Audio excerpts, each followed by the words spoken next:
வணக்கம் தமிழா. இன்றைக்கி நம்ம 9th சிவிக்ஸில் யூனிட் 3ல் இருக்கிற ஹியூமன் ரைட்ஸ் இந்த லெசன் தான் பார்க்க போகிறோம். இந்த லெசனில் வந்து முக்கியமான கண்டென்ட் வந்து நம்ம ஃபுல்லாக பார்த்துடலாம். எல்லா காம்படிட்டிவ் எக்ஸாம்ஸ்லையும் தேவைப்படும். அண்டு 9th ஸ்டூடெண்ட்ஸும் இதை பார்க்கலாம். இந்த லெசன் இன்ட்ரொடக்ஷனில் என்ன கொடுத்துருக்காங்க பார்த்தீங்கன்னா, மெயினானது நான் சொல்கிறேன். என்ன பார்த்தீங்கன்னா, காந்தியை பற்றி தான் அதில் சொல்லியிருக்காங்க. என்ன சொல்லியிருக்காங்க பார்த்தீங்கன்னா, காந்தி நம்ம ப்ரீவியஸ் லெசனில் நம்ம சேனலை பார்த்துட்டு வந்தீங்கன்னா தெரிஞ்சிருக்கும். காந்தி வந்து ஜூன் மாதம் 1893 அந்த டயத்தப்போ என்ன பண்ணியிருக்காருன்னா, ஒரு ட்ரெயின் ஜேர்னி வந்து போயிருக்காரு. எங்கே பார்த்தீங்கன்னா, எந்த இடத்துக்கு போனோம் அவர் பார்த்தீங்கன்னா, சவுத் ஆஃப்ரிக்காவில் இருக்கிற பிரிட்டோரியா அந்த இடத்துக்கு வந்து அவர் போனோம். ஸோ அதனால் ட்ரெயினில் வந்து அவர் போயிட்டுருக்காரு. டர்பன்லேருந்து போவார். அது இதில் கொடுக்கல, இந்த புக்கில் கொடுக்கல, இருந்தாலும் தெரிஞ்சுக்கோங்க. ஸோ அங்கேருந்து போகிறாரு. ஸோ அந்த டயத்தில் பார்த்தீங்கன்னா, இவர் வந்து ஃபஸ்ட் கிளாஸில் வந்து டிக்கெட் வாங்கி போயிட்டு இருந்திருக்காரு. இதில் இருக்கிற நான் ஷார்ட்டாக ஸ்டோரியை உங்களுக்கு சொல்கிறேன். ஃபஸ்ட் கிளாஸில் போயிட்டுருக்காரு. அங்கே இருக்கிற அந்த ஒயிட் மேன்ஸ்லாம் இருப்பாங்களே, வெள்ளைக்காரங்களாக இருப்பாங்களே, அவங்க வந்து இவரை பார்த்துட்டு இவர் வந்து நான் ஒயிட்டாக இருக்கார், அதாவது வெள்ளைக்காரங்களாக இல்லை, கருப்பினத்தை சேர்ந்தவராக இருக்கார். ஸோ இவர் எப்படி நம்ம ஃபஸ்ட் கிளாஸில் வரலான்னு அப்போ அவர் வந்து நினச்சிருக்காரு. நினச்சிட்டு போய் நீங்கள் வந்து இந்த இடத்துல இருக்கக்கூடாது போ அந்த மாதிரிலாம் சொல்லியிருப்பார். ஸோ இவர் வந்து காந்தி என்ன பண்ணியிருக்காரு, என்கிட்ட டிக்கெட் இருக்குன்னு காமிச்சிருக்காரு. இருந்தாலும் அந்த ஒயிட் மேன் வந்து என்ன பண்ணியிருக்காரு, இவரை தூக்கி அந்த ஸ்டேஷனில் இறக்கி விட்டுருவார். எந்த ஸ்டேஷன் பார்த்தீங்கன்னா, பீட்டர் மேரிட்ஸ்பர்க். ஓகேங்களா, இந்த ஸ்டேஷன் பேரை ஞாபகம் வச்சுக்கோங்க, கொஷின்லாம் கேட்கலாம். பீட்டர் மேரிட்ஸ்பர்க் இந்த ஸ்டேஷனில் வந்து அவர் வந்து தூக்கி வீசிடுறாங்க. ஸோ அதனால் காந்தி வந்து அப்போ தான் அவருக்கு வந்து தோணியிருக்கு, இந்த வந்து தீண்டாமை, இந்த அதாவது இந்த கலரை பார்த்து இது பண்ண ரேஷியல் டிஸ்கிரிமினேஷன், ஸோ இது எல்லாமே அவருக்கு வந்து அப்போ தான் அவருக்கு உணர ஆரம்பிக்கிறார். அவர் வந்து லாயராக இருக்கார், அட்வொகேட் அப்போ வந்து இருக்கார்.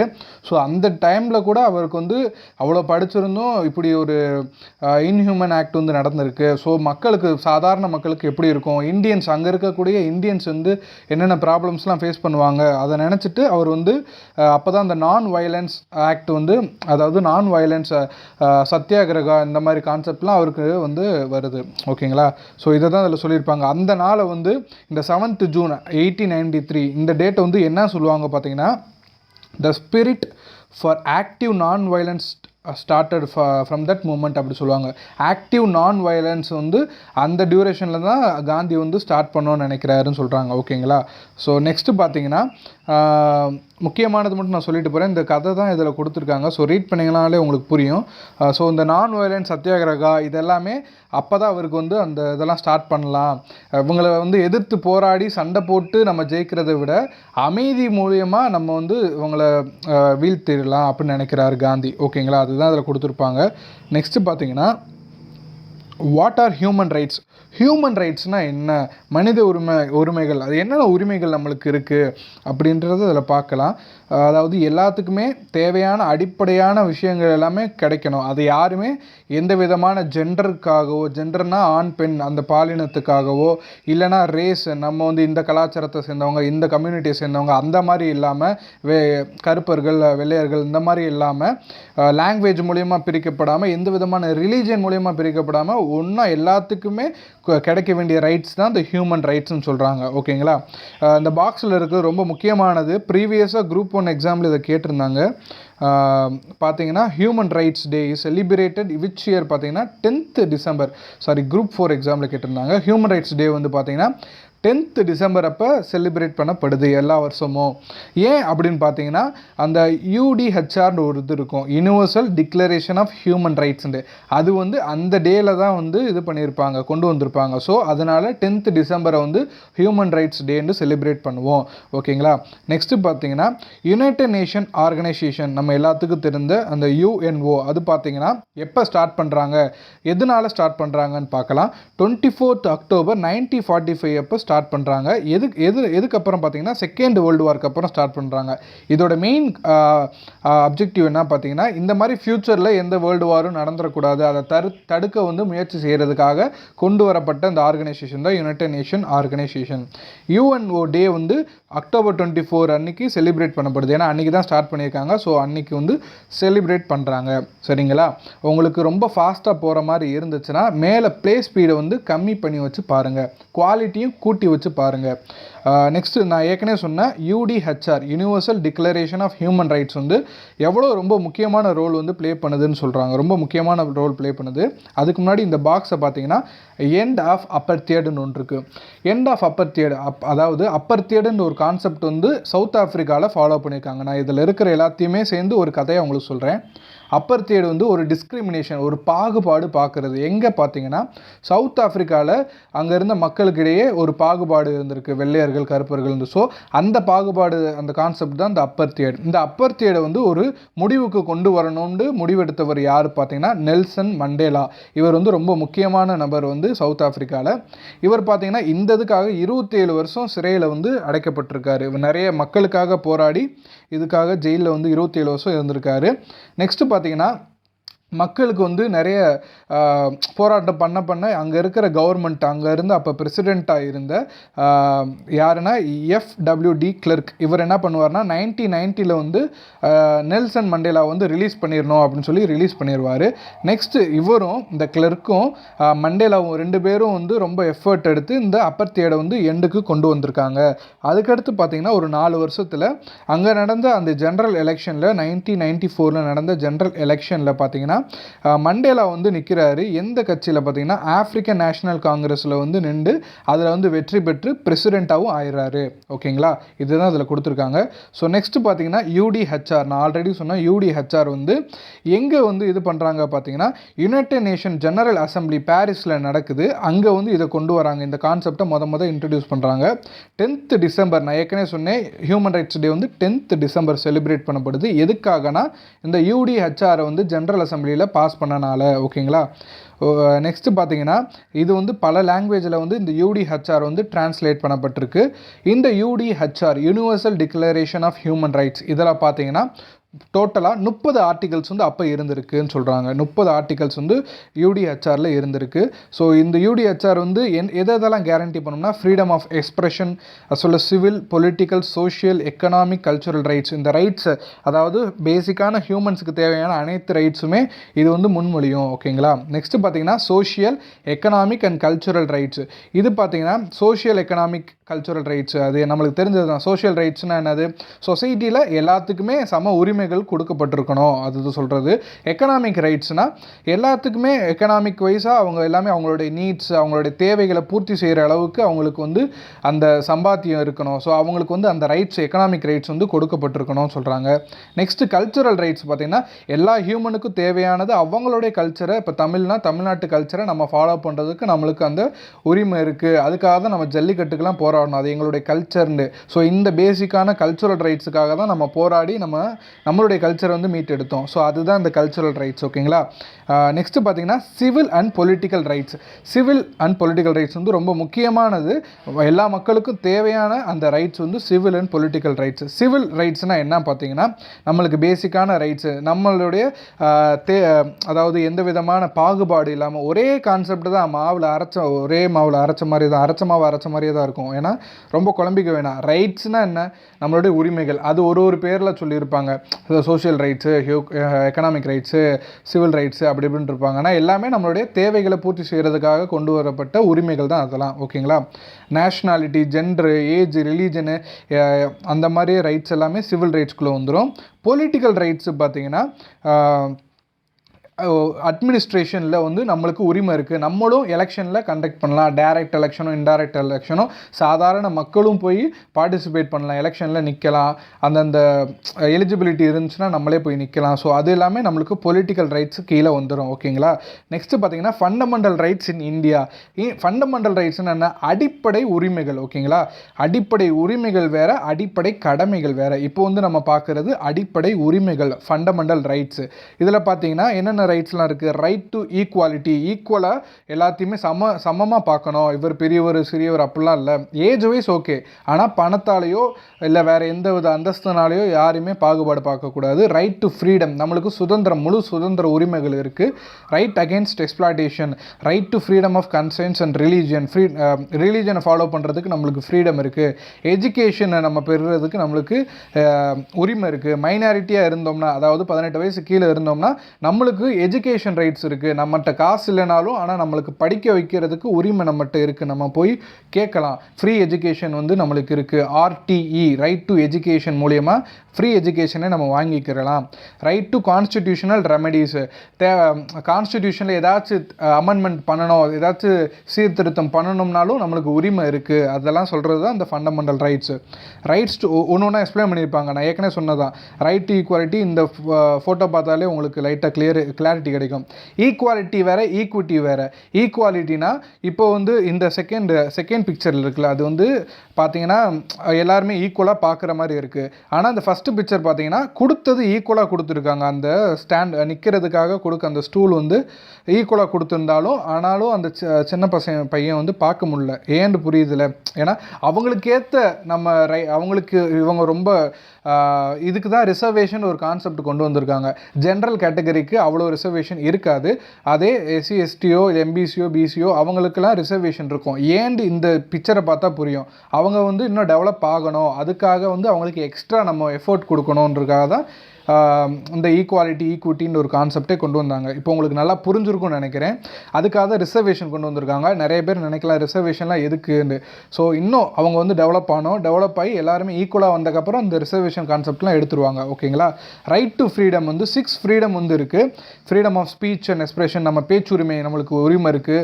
இப்போ நான் அந்த யூடியூப்பில் வந்து என்னுடைய கருத்தை வந்து நான் சொல்கிறதுக்கும் எனக்கு உரிமை இருக்குது. ஸோ அந்த மாதிரியே right to assemble peacefully without arms, எந்த இடத்துல வேணால் கூடுகை வந்து ஒன்றா கூடலாம்.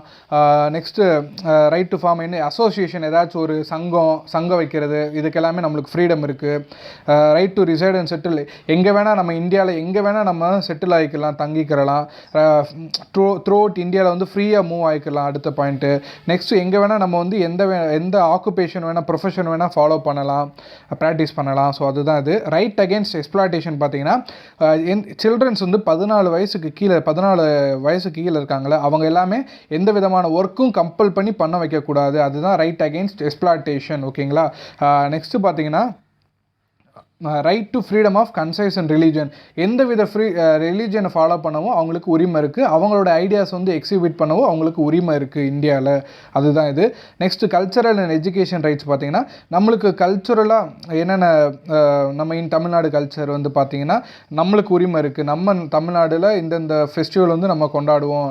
ஸோ அதுக்கு எங்களுக்கு லீவ் வேணும். ஸோ இந்த மாதிரி எல்லாமே நம்மளுக்கு உரிமை இருக்குது. எஜுகேஷன் ரைட் பார்த்திங்கன்னா RTE ரைட் டு எஜுகேஷன் ஒரு கான்செப்ட் இருக்குது. ஸோ அதை பார்க்கலாம், நம்ம அடுத்தடுத்த லெசனில் பார்க்கலாம். நெக்ஸ்ட்டு பார்த்தீங்கன்னா ஹியூமன் ரைட்ஸுக்கும் ஃபண்டமெண்டல் ரைட்ஸுக்கும் இருக்கிற டிஃப்ரென்ஸ் பார்க்கலாம். ஹியூமன் ரைட்ஸ்னால் நம்ம ஏற்கனவே இன்ன வரையும் பார்த்தோம். ஒரு பேசிக்கான ரைட்ஸு, ஒரு மனிதனாக தேவைப்படுற உரிமை வந்து அந்த மனித உரிமைன்னு சொல்லுவோம். ஃபண்டமெண்டல் ரைட்ஸ் பார்த்திங்கன்னா அதே மாதிரி தான். ஆனால் அது வந்து என்னது, elemental rights of citizen of a country. ஒரு கண்ட்ரியில் அந்த ஃபண்டமெண்டல் ரைட்ஸ் வந்து மாறுபடும். ஆனால் human rights throughout country எல்லா கண்ட்ரிக்குமே சமமானது ஹியூமன் ரைட்ஸ். ஃபண்டமெண்டல் ரைட்ஸ் ஒரு கண்ட்ரிக்கு ஏற்ற மாதிரி மாறிக்கிறோம். அதுதான் அதில் சொல்கிறாங்க. இது இன்டர்நேஷ்னல் லெவல் ஹியூமன் ரைட்ஸு. இது வந்து ஒரு கண்ட்ரிக்கு ஏற்ற மாதிரி மாறும்.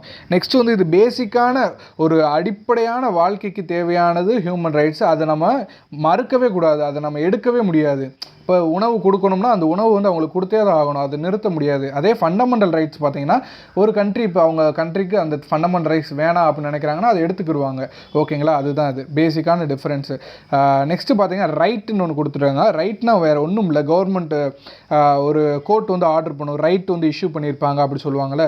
ரைட்னா என்ன பார்த்தீங்கன்னா, right is a written order from the government or legal authority ordering to do an act or not to do. ஓகேங்களா? புரியுதுன்னு நினைக்கிறேன். ஒரு லீகல் அத்தாரிட்டி ஒரு ஆர்டர் வந்து பண்ணக்கூடாதுன்னு சொல்கிறதுக்கு கோர்ட்டு வந்து ஒரு ரைட்டை இஷ்யூ பண்ணும். அதுதான் இது. நெக்ஸ்ட்டு பார்த்தீங்கன்னா ரைட் டு கான்ஸ்டிடியூஷனல் ரெமெடிஸு. கான்ஸ்டிடியூஷனல் ரெமெடிஸ்னால் என்னென்னா, ஒரு கான்ஸ்டிடியூஷனில் ஏதாச்சும் ஒரு திருத்தம் செய்ய வேண்டியது இருக்குது. அப்போ கான்ஸ்டிடியூஷன் வந்து அப்போ இருந்த சுச்சுவேஷனுக்கு மாதிரி இருக்குது. இப்போ வந்து காலம் மாறி, ஜென்ரேஷன் மாறிடுச்சு. ஸோ அதுக்கேற்ற மாதிரி மாற்றிக்கிறலாம். அந்த மாதிரி தான் இந்த constitution remedies. Constitution remedies put to the right anything which may be wrong in terms of the constitution. ஏதாச்சும் கான்ஸ்டிடியூஷனில் இப்போதைக்கு அது வந்து சீர்திருத்தம் செய்யப்படலாம்னா அது செய்கிறது தான் அந்த கான்ஸ்டிடியூஷனல் ரெமெடிஸு. அதுக்கேற்ற மாதிரி ஒரு எக்ஸாம்பிள் கொடுத்துருக்காங்க.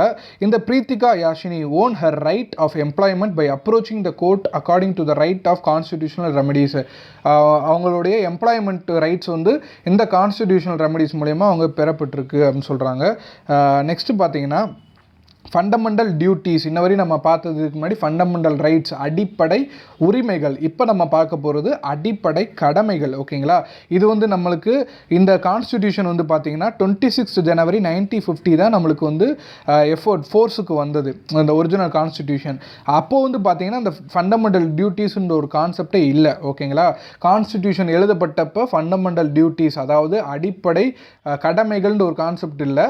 ஒரு அமெண்ட்மெண்ட்னா சீர்திருத்தம். அந்த சீர்திருத்தம் மூலமா கான்ஸ்டிடியூஷனல் சீர்திருத்தம் மூலமா தான் நம்மளுக்கு அந்த எந்த அமெண்ட்மெண்ட் பார்த்தீங்கன்னா 42nd அமெண்ட்மெண்ட் ஆக்ட் 1973 இந்த டயத்தில் தான் இந்த இயரில் இந்த அமெண்ட்மெண்ட் மூலியமாக தான் நம்மளுக்கு இந்த ஃபண்டமெண்டல் டியூட்டிஸே கொண்டு வராங்க. ரிப்பீட்டட் கொஷினு, ஃபண்டமெண்டல் டியூட்டிஸ் வந்து எந்த அமெண்ட்மெண்ட் மூலியமாக இன்சர்ட் பண்ணப்பட்டுச்சு கான்ஸ்டிடியூஷனில் பார்த்தீங்கன்னா 42வது அமெண்ட்மெண்ட் எப்போனா 1976. ஞாபகம் வச்சுக்கோங்க. 11 ஃபண்டமெண்டல் டியூட்டிஸ் வந்து கொண்டு வராங்க. ஒரு இதுவுமே நான் சும்மா ஜென்ரலாக சொல்லிடுறேன். ஃபஸ்ட்டு வந்து பார்த்தீங்கன்னா நம்ம ஒரு நேஷனல் ஃப்ளாகை வந்து ரெஸ்பெக்ட் பண்ணணும். நேஷனல் ஆந்தமை ஒரு இந்தியன் கான்ஸ்டிடியூஷன் படி இந்தியன் சிட்டிசன் வந்து ரெஸ்பெக்ட் பண்ணணும். இப்போ எக்ஸாம்பிள் வந்து இப்போ வந்து தியேட்டர்லாம் போடுறாங்க. ஸோ நம்ம அதுக்கு வந்து ரெஸ்பெக்ட் கொடுக்கணும்னு சொல்கிறாங்க. நெக்ஸ்ட்டு பார்த்தீங்கன்னா நோபலான நேஷனல் ஸ்ட்ரகிள் நம்மளுக்காக பாடுபட்டுருப்பாங்களா அவங்கள எல்லாமே நம்ம அந்த ஸ்பிரிட் ஆஃப் நேஷனலிசம் இருக்கணும் நம்மளுக்கு அப்படி சொல்கிறாங்க. Sovereignty, unity, integrity of India வந்து ப்ரொடெக்ட் பண்ணணும். நம்ம வந்து இறையாண்மையை ப்ரொடெக்ட் பண்ணணும், ஒற்றுமையை ப்ரொடெக்ட் பண்ணணும். நெக்ஸ்ட்டு வந்து நம்மளுக்கு கண்ட்ரிக்கு ஏதாச்சும் தேவைன்னா நம்ம போய் முன்னாடி நிற்கணும், டிஃபெண்ட் பண்ணணும். நெக்ஸ்ட்டு வந்து ஸ்பிரிட் ஆஃப் காமன் பிரதர்ஹுட், சகோதரத்துவம் வந்து நம்ம வெளிப்படுத்தணும். இதெல்லாமே நம்மளுடைய கடமைகள். ஓகேங்களா, நான் பண்ண மாட்டேன்னு சொல்லக்கூடாது, ஏன்னா இது வந்து நம்ம கடமை ஆயிடுச்சு. ஸோ இதே மாதிரி தான் நம்மளுடைய நேச்சுரல் என்விரான்மெண்ட்டை பாதுகாக்கணும். Lakhs, forest, river, wild life எல்லாத்தையுமே நம்ம தான் பாதுகாக்கணும். நம்ம அஸ் எ இந்தியனாக நம்ம பாதுகாக்கணும்னு இது வந்து நம்மளுக்கு கொடுக்கப்பட்ட கடமைகள். ஓகேங்களா, இதே மாதிரி தான் எல்லாத்துலேயும் சொல்லியிருப்பாங்க. நெக்ஸ்ட்டு ரொம்ப முக்கியமானது பார்த்தீங்கன்னா எஜுகேஷன் வந்து ஃப்ரீயாக கொடுக்கப்படணும். 14 வயசு கீழே இருக்கவங்களுக்கு அவங்களுக்கு வந்து ஒரு ஆப்பர்ச்சுனிட்டியை கிரியேட் பண்ணணும் படிக்கிறதுக்கு, அதுதான் சொல்லுவாங்க. நெக்ஸ்ட்டு ரொம்ப முக்கியமானது பார்த்தீங்கன்னா maintenance and welfare of parents and senior citizen act வந்து 2007 கொண்டு வரப்பட்டிருக்கு. லெஜிஸ்லேஷனில் பாஸ் ஆகி கவர்மெண்ட் ஆஃப் இந்தியா வந்து 2007 maintenance and welfare of parents and senior citizen act வந்து கொண்டு வந்திருக்காங்க. ஓகேங்களா, நெக்ஸ்ட்டு பார்த்தீங்கன்னா நேஷனல் ஹியூமன் ரைட்ஸ் கமிஷன். இது என்ன பார்த்தீங்கன்னா நேஷ்னல் ஹியூமன் ரைட்ஸ் கமிஷன் வந்து 12th அக்டோபர் 1993 வந்து கொண்டு வராங்க. இந்த ஆக்ட் வந்து 1993 ஆக்டில் நார்மலாக ஹியூமன் ரைட்ஸ் இருக்கிறது நேஷ்னல் ஹியூமன் ரைட்ஸ் கமிஷன் ஒன்று கொண்டு வராங்க. ஓகேங்களா, இதில் பார்த்தீங்கன்னா 3 ஒரு சேர்மன் இருப்பாங்க, அடுத்து ஃபியூ அதர் மெம்பர்ஸ் இருப்பாங்க. அது யாருன்னு பார்த்தீங்கன்னா 3 ஜுடிஷியரியும் 4 என்ஹெச்ஆர்சி அந்த நேஷ்னல் ஹியூமன் ரைட்ஸ் கமிஷன்லேருந்து 4 மெம்பர்ஸும் இருப்பாங்க. மொத்தமாக 7 டிஃப்ரெண்ட் மெம்பர்ஸும் ஒரு சேர்மேனும் அந்த குழுவில் இருப்பாங்க. எந்த குழுவில்? என்ஹெச்ஆர்சி நேஷனல் ஹியூமன் ரைட்ஸ் கமிஷனில் இருப்பாங்க. ஓகேங்களா, இதோட எங்கே லொக்கேட் ஆகிருக்கு பார்த்தீங்கன்னா அந்த ஆஃபீஸ் வந்து நியூ டெல்லியில் லொக்கேட் ஆகிருக்கு. இவங்களுடைய ஃபங்க்ஷன் எப்பயும் போல் எந்த ஹியூமன் ரைட்ஸுமே யாருக்குமே மீறப்பட்டிருந்துச்சுன்னா அதுக்காக போய் நிற்கிறது. இப்போ ஒருத்தவங்களை வந்து கொண்டுட்டாங்க, இந்த மாதிரி போலீஸ்காரங்க வந்து இது பண்ணிட்டாங்கன்னா ஹியூமன் ரைட்ஸ் வந்து போய் நிற்கும். ஸோ அதுதான் இது.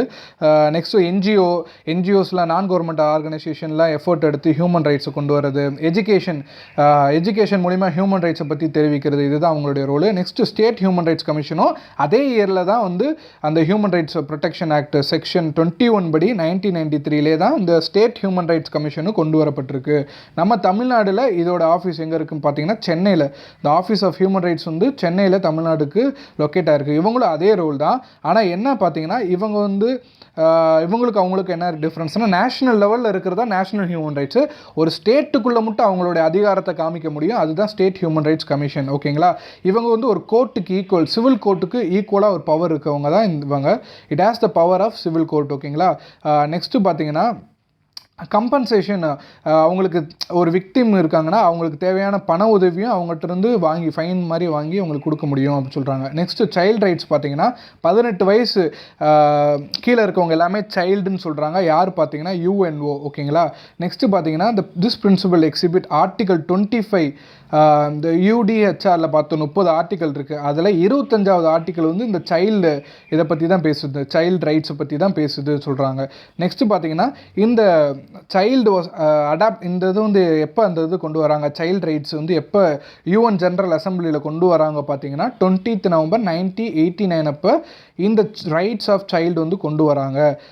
அவங்களுக்கு என்னென்ன ரைட் டு லிவ், அவங்க வாழ்கிறதுக்கு உரிமை, ஃபேமிலி என்விரான்மெண்ட்டு, எஜுகேஷனுக்கு, எந்த விதமான செக்ஷுவல் எக்ஸ்ப்ளாய்டேஷனுக்கு உள்ளாகக்கூடாது, டிராஃபிக்கிங்கு அதாவது கடத்துறது இந்த மாதிரி எதுக்குமே அவங்க உள்ளாகக்கூடாது, அப்புறம் சைல்டு லேபர் இந்த மாதிரி இதுக்குள்ளே போயிடக்கூடாது, அதுதான் அவங்களுடைய உரிமைகள். இதுதான் இதில் எக்ஸ்பிளைன் பண்ணியிருப்பாங்க. நான் ஏற்கனவே சொல்லிட்டேன், தமிழ்லே சொல்லிட்டேன். ரைட் டு எஜுகேஷன் பார்த்தீங்கன்னா RTEன்னு சொல்லுவாங்க. இந்த ஆக்ட் பார்லிமெண்ட்டில் 2009 பாஸ் ஆகுது. ஓகேங்களா?